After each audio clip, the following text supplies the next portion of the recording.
Hey y'all, if this is your first time here, I'm Lynn Howard. I'm an author and a creative entrepreneur, meaning I wear lots of hats and work all the time. We're gonna go ahead and talk about writer's block today and whether it's real or not.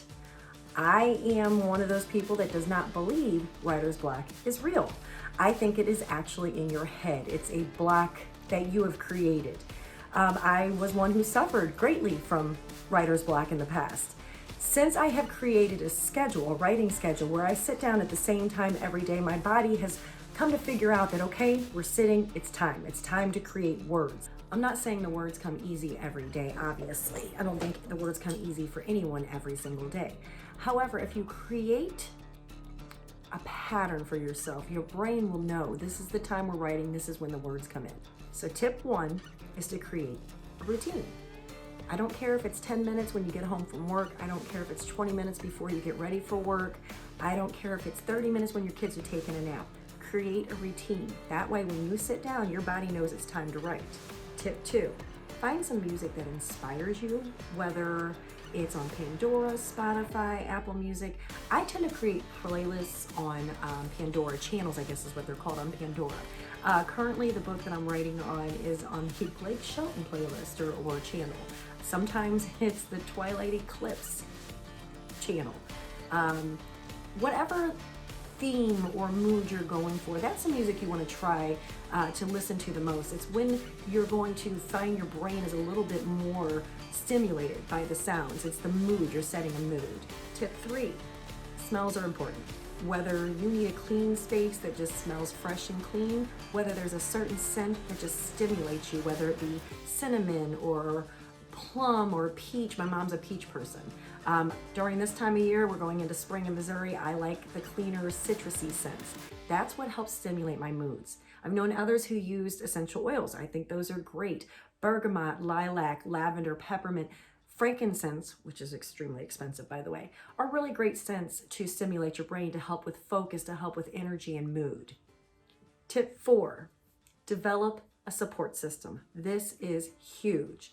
Other writers, other people in the industry, if you become friends with an editor, an agent, what have you, they can talk you off the ledge and have quite a few times for me. One of my besties is my editor. We have become best friends through working together. However, we both started out as mutual authors, mutual writers. We commiserated over our lack of inspiration, if you will. But I found with time, when I waited for the inspiration to come, is when I got stunted. That's where the first tip, the routine, comes in hand. But if you have a support system, they can try to help you figure out where your block is coming from. If it's a mental, maybe your story is lacking something. That's where you're getting confused. I have times where my story feels like I got the writer's block. I got the writer's block. But when I go back and read back the chapter or even a chapter before, I find it's because there's something missing in the plot. There's a plot hole. So once you fix that, a lot of times the words will just start coming out on their own. The story comes out on their own. Tip five, plotting. Yes, that's sometimes that can sound evil to some people. I'm more of a pantser or a plantser. Not sure what that would be called. I know the main plot of my story. I know A, B, and C. I know the beginning, I know the middle, I know the end. The rest of it is character driven. It sounds strange to say the characters tell me what they want to do since I created the characters, but that's how I write. However, I do know that I need to get to these points. Therefore, I have a goal to reach. If you have no plot in mind whatsoever, you're going to hit the writer's block because you're not going to know what's coming next. You need to know what points they're striving for. Now, I do know authors who plot out every single aspect of their book. They have binders, they have dry erase boards, they have post-it notes, what have you. That's how they work best. You need to decide if you're one of those people that need every single bullet point plotted out, or if you're like me, character driven, you know the main points. They will all lead back to the same thing.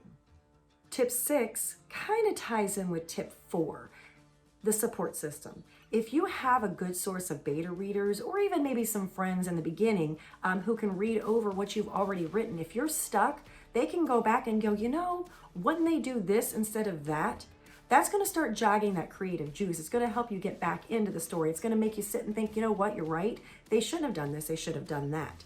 But sometimes it takes an outside eye to show you where you're lacking in the story. Moving my hands. Tip 7 goes back with one of my earlier videos about writing tips. Devote a space to your creating. I don't care if you have an office. I don't care if you're writing on your bed with your laptop in your lap. I don't care if you're sitting at the kitchen table with that notebook, but devote a space specifically for writing. And it goes back to, again, jogging your brain. It's time to write. This is what we're doing. We've sat down with our notebook or our laptop or our computer, whichever it is that you write with. It jogs those creative juices. Your body gets onto a routine and a program that will help knock that block out. Tip 8. That's 9. Tip 8, have a running list of your characters, how they look, how they behave, all their characteristics. I promise you, you'll regret it if you don't. I use index cards. I don't know how that started, but a few years ago, I would get my index card. I would write the character's name. I would write what aspect. I write paranormal romance, so I would put what type of creature they were, whether they were a wolf shifter or a vampire, and I would put what pack they belonged to or coven or what have you. And then I'd have a list. Blue-eyed, blonde-haired, very strong and loyal, very funny. Sometimes I'd put things that I didn't even use in books, their favorite colors, what schools they went to. But having that list to go back to helps you to remember, this is where I wanted to go with the story to begin with. It goes along with that plotting. It is part of plotting. And again, I'm a plotzer, don't know what it's called, but I do have those points set out for myself. And if you turn this into a series, you're going to want those later. You're going to want all those notes later. There are some fabulous videos on YouTube, how to do series Bibles or series binders, however you want to call it.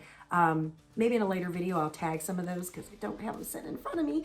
However, hit YouTube, put in series Bible. I promise you they will pop up. I do not have one. I have my stack of notes for each single series, and then I use each one. They're all paper clipped together or clipped. I don't know what those are called, those jaw clips. And I would go through those, later on. It's also good to put the plot points on those note cards. Let's say Bob down the street has to rescue Susie from the well. We'll put Bob rescues Susie from the well. So later on, if you need to go back, wait, how did they meet? So that you can use them in a series, it's right there. It will help combat the writer's block. I promise these things work. If you enjoyed this video and you want more tips like this, let me know. Put something in the comments. Make sure you subscribe and hit that little bell so you can be notified every time I put up a new video. Thanks, have a great day, y'all.